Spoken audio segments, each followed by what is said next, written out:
my name is Jeff Adams with Washington Sea Grant, and I want to welcome you to this video of the creatures of the shores of Puget Sound. And we're producing this video as part of the Kitsap Beach Naturalist program, which is a collaboration between Washington Sea Grant and Washington State Extension Service in Kitsap County, as well as several other partners.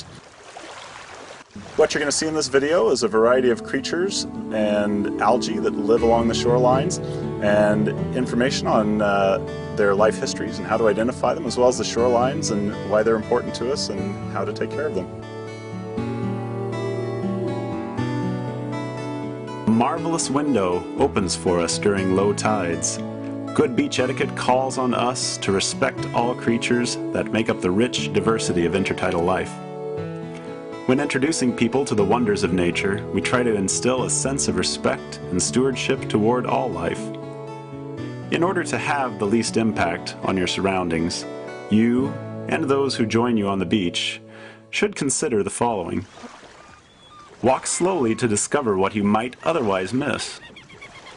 Step in bare spots when possible to limit injury to the shoreline creatures. Walk the edges and bare spots of eelgrass beds to protect this important habitat. Never overturn a rock larger than your head. Move rocks slowly and with care. Always return them gently to their original position to avoid crushing anything that lives beneath. Tide pools are special and fragile. Kneel quietly by tide pools and observe. Take care not to walk in them. Always wet your fingers before feeling stars, clams, snails, and other fairly hard-bodied animals. Avoid prodding soft-bodied creatures. Anemones, for example, may squirt seawater if poked, but they need that water for survival until the tide returns.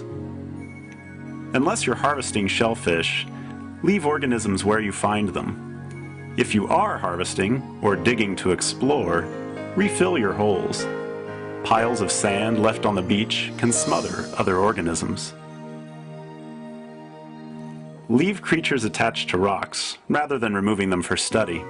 Much can be learned about them by observing how and where they live. Be considerate of others' limitations, and be kind when reminding people to tread lightly. Children get especially excited when discovering new creatures, so be patient with toddlers or high-energy kids. And of course, be a good example yourself. Also, be a good steward and pick up garbage when you can.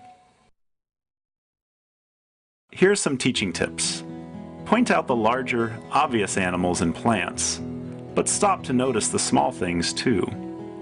This broadens people's perspective and redirects children's energy by focusing on the amazing minutiae. Asking questions is a powerful teaching tool. How do sea stars eat? Why are seaweed and eelgrass important? What's living under your feet? What do anemones use their tentacles for? You can also answer a question with another question that spurs discovery, and be receptive of the ideas others share with you. Every beach has its own things to teach us, depending on its makeup. Sand, mud, rocks, boulders, bedrock, pilings, bulkheads, and fallen trees. Though all these features may be found in the same place, each beach tends to have a dominant habitat feature that indicates what lives there, and the fascinating stories these residents have to tell us.